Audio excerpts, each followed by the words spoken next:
facing a number of legal battles, most of which are coming from Democrats up in arms about Doge decluttering the federal government. White House Press Secretary Karoline Leavitt will join us, as promised, to react to the pushback against Doge. But first, senior White House correspondent Peter Doocy is live on the North Lawn. Peter, how much have taxpayers saved because of all this work on the part of Doge? So far, in the neighborhood of $50 billion, Sandra, and officials here are claiming that things are about to get much bigger if they can make some major changes, because they are saying that the first look at the Treasury Department has revealed that $4.7 trillion worth of payments at Treasury went out the door without a Treasury account symbol, which is similar to a billing code. And that means that $4.7 trillion is basically untraceable.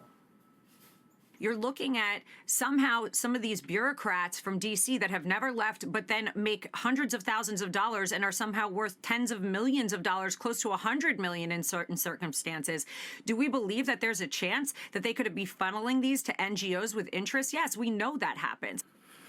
Elon Musk posted about allegations of Social Security fraud. My rough estimate is that it's 80% lack of competence / caring and 20% fraud, but that's still a lot of fraud.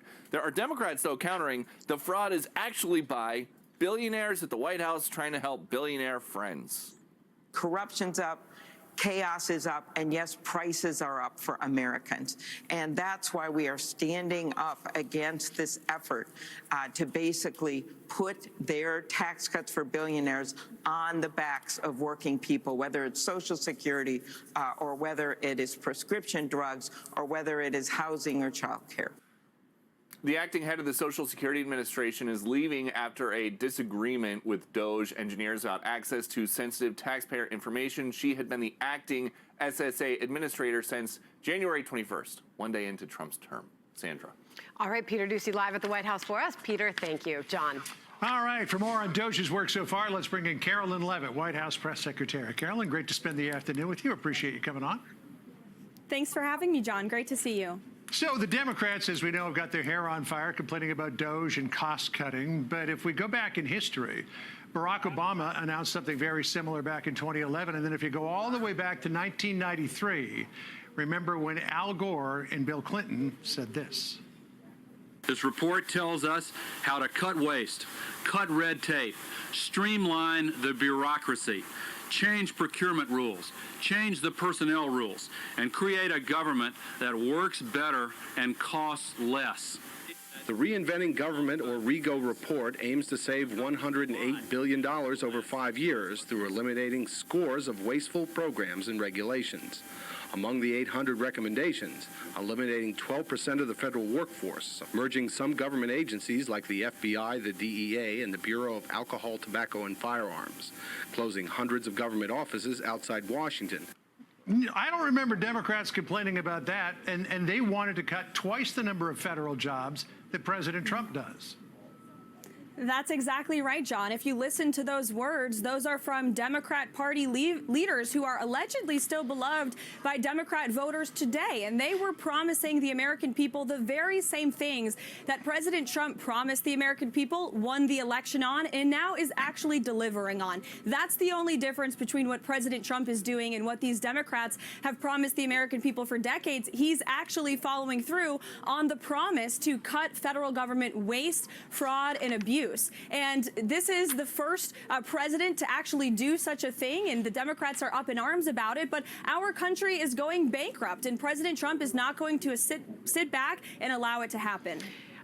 Karoline, can I ask you for a clarification? Sandra here, by the way, and thanks for coming back on with us. It seems there's being a lot made of what Elon Musk's role is actually at Doge. The president has introduced him as the head of Doge multiple times in interviews, yet there's this affidavit that we've been able to get our hands on here that the press has as well.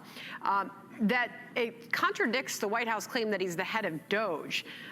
This affidavit actually says he doesn't work for Doge at all. Reading directly from it, it says Musk is not an employee of the U.S. Doge Service or the U.S. Doge Service Temporary Organization. That's according to the director of the White House's Office of Administration. So what is his role at Doge? Sure, I'm happy to clarify. Elon Musk is a special government employee here at the White House, serving at the direction of the President of the United States, Donald Trump.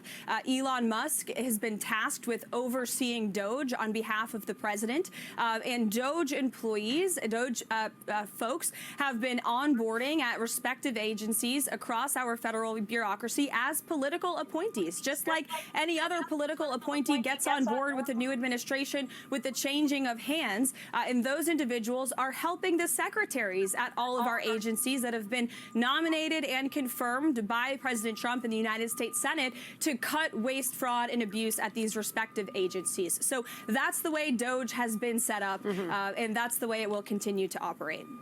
All right. Well, let's come back to the plane crash in Toronto that happened yesterday, and the fact that Democrats seem to be pointing the finger of blame at the president. I'm not quite sure how you make that connection when the crash occurred in a different country.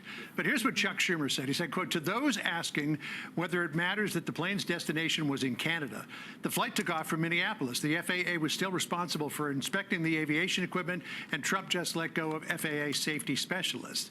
We have no idea what caused this crash. We have some video of it coming in for a hard landing, but we don't know if it was a failure of equipment or if it was weather, if it was pilot error, or if it was something else.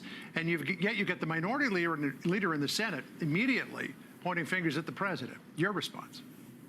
It's incredibly irresponsible for Chuck Schumer to say such a thing when the investigation is still underway. And as you rightfully pointed out, John, this crash unfortunately took place in Canadian airspace with Canadian air traffic controllers overseeing it. And the facts about the FAA are that no air traffic controllers have been let go by Secretary Duffy or this new administration. In fact, Secretary Duffy has put great emphasis on hiring the best and the brightest air traffic controllers who want to be part of the FAA, and President Trump signed a very strong executive order to ensure that the FAA and all federal government agencies are focused on merit and skill-based hiring. We want the best and the brightest, the most competent individuals in positions, especially of public safety at the FAA, the Department of Transportation, and all departments across this federal government, so we can best serve the American people. So while Secretary Buttigieg and the Biden administration sat on their hands when it came to aviation safety for 4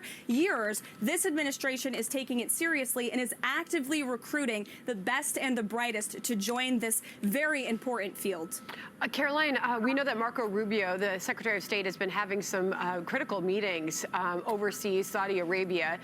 We've got Steve Witkoff joining him as well, Mike Waltz. What can you tell us is coming from that? He seems to be putting out some optimism that things may be getting closer to an actual deal being made.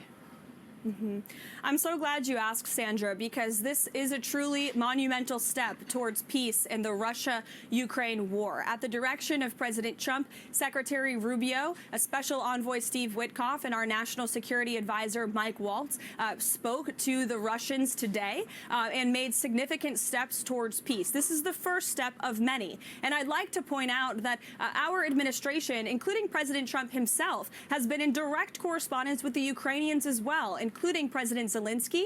President Trump also talked to our European allies yesterday. He had a phone call with France's President Emmanuel Macron. Next week, the Prime Minister of the UK will be here at the White House. And so we're ensuring that all parties are heard. But you have to speak to both sides of the war in order to truly negotiate a deal and problem solve. And this is a significant first step towards peace. Again, when the previous administration had no negotiations, no discussions, really no diplomacy in this effort, President Trump and his team are taking significant steps with just being here for 4 weeks.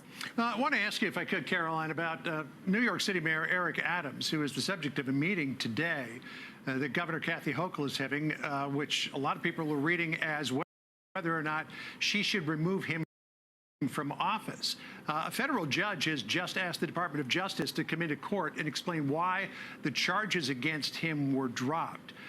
Democrats are suggesting there was a quid pro quo involved here, that in exchange for cooperation on immigration, the DOJ would drop the charges against Eric Adams. He has denied that. What do you say?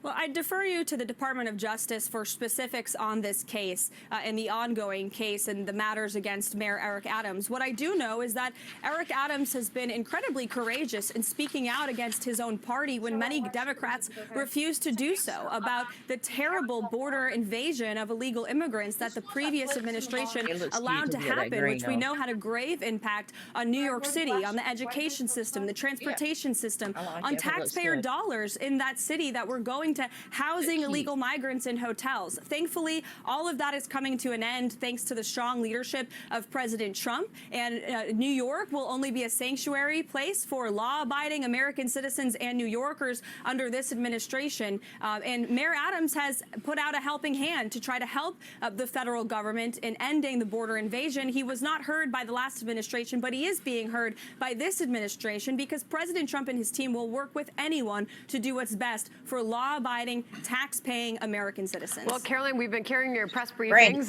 live here on America Reports. We look forward to the next one. Thanks so much for joining us. Thank you. Thanks, guys. All right.